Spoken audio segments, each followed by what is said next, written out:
I think it's really important. We at GAVI obviously take this very seriously, and one of the critical issues that is shocking is if you think about traditionally women have died from childbirth, and we're going to see more women dying from cervical cancer because we're reducing deaths in childbirth unless we get really serious about this. And you've already heard about the equity issue, the highest incidence in Africa, sometimes 15 to 20 times the incidence seen in Australia and in the US. I agree with the need for screening and treatment, but that's not what I'm here to talk about. I'm here to talk about the vaccine program.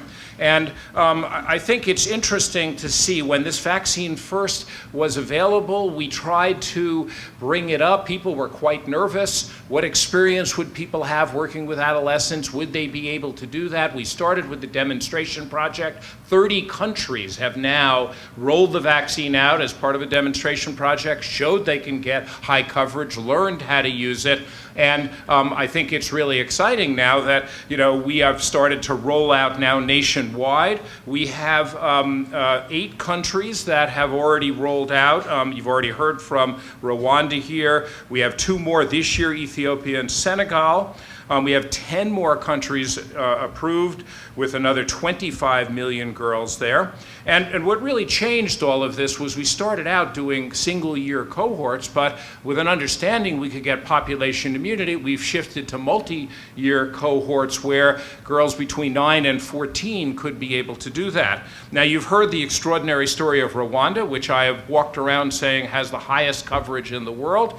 I don't know. There's a competition going on because DeFrosa, who's the head of the EPI program, they've done their first dose recently to 95% coverage. And what I would love to see is a competition for who can get the highest coverage, because the point is this is something we can do, get high coverage, which will make a huge difference. So it's, in a sense, an exciting time. We have $250 million available for HPV vaccine. And here's the challenge, though.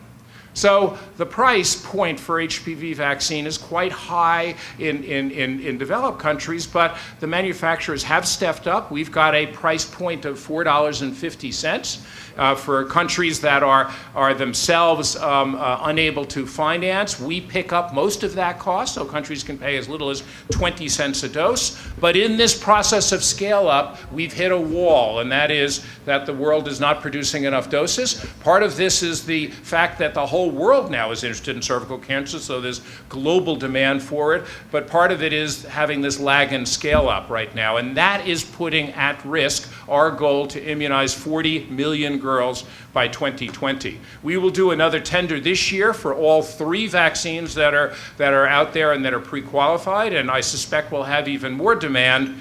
The challenge is going to be making sure we have enough vaccines. So for me, my political commitment call is let's make sure that we get our pharmaceutical partners to fully engage in trying to have adequate quantities of these vaccines. As we go to scale, prices will be able to drop even more, and we have an opportunity to really do the primary prevention that this Michelle over here called for. So we look forward to being partners with all of you in terms of being able to move this forward and to combine this important work in vaccination along with screening and prevention such that we can control this terrible disease. Thank you so much.